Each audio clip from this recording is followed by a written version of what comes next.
We are less than 2 hours away from 2021, and without a doubt, we leave behind a year like no other. Here's Channel 5's Christian Colon with a look back at 2020 in the Valley. 2, 1, Happy New Year! A fresh start last January, but by 2020's second week, a Valley family in mourning. Brownsville specialist Miguel Angel Villalon killed in Afghanistan and his body welcomed home. He was very reserved. I mean, he was everything for me. That was my ride or die partner. I mean, he was everything to me. Turns out January was the calm before the storm. It wasn't long before coronavirus would dominate headlines around the world, across the country, and here in the Valley. There are no confirmed cases in Texas. None. Officials like McAllen Medical preparing for a virus that officials knew would soon be here. And this whole kit plus eyewear is what you would wear if you were going to go into a room like that. Yes. By March, a Starr County summit. Dozens of first responders packed in a room wanting to learn more about a virus that will soon separate them.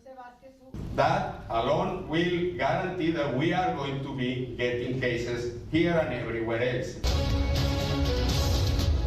And we begin with breaking news. The Valley's first confirmed COVID-19 infection is now on record in Cameron County.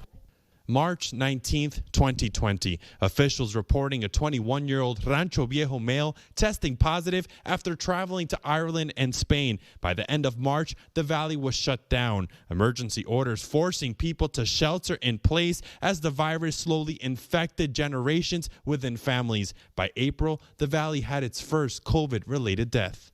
Judge Trevino, County Judge Cortez, County Judge Vera, and myself, our deepest condolences. Then in May, another death, but this one not connected to COVID. Say his name! George Floyd! Say his name! George Floyd! In June, George Floyd's death, inspiring a social justice revolution across the world and in the Valley. My veteran soldiers fought for this flag, died for all these rights. That's why we're here. Don't shoot! Leading to one of the year's most enduring images. Demonstrators in McAllen attacked by a man with a chainsaw. That man later arrested. They're doing their job. That is what we're supposed to do. Then in July, our Men in Blue McAllen police losing 2 officers, Officer Edelmiro Garza Jr. and Officer Ismael Chavez, killed responding to a domestic disturbance call. By the next month, another officer dead. From Mission PD, Officer Jorge Cabrera lost his life to COVID-19. Joining the thousands, the Valley was left mourning. How is it seeing all these patients every day? It's really hard. I get home, you cry, and think I'm home. It's really hard to see this. The Valley reeling from the pandemic, then hit by a natural disaster. I'll let you go back to that tree and I'll put this microphone up so everyone at home can hear what it is like to be in this hurricane.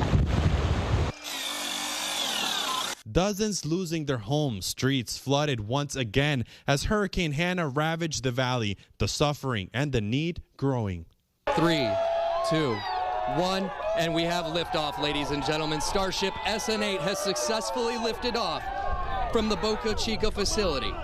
But all the news not bad, from science developments, helping our heroes with homemade protection, making the impossible possible, and finally we go into 2021 hopeful. I didn't even know that I was going to be the first person to get the vaccine. Able to see the light at the end of a very long tunnel. Christian Colon, Channel 5 News.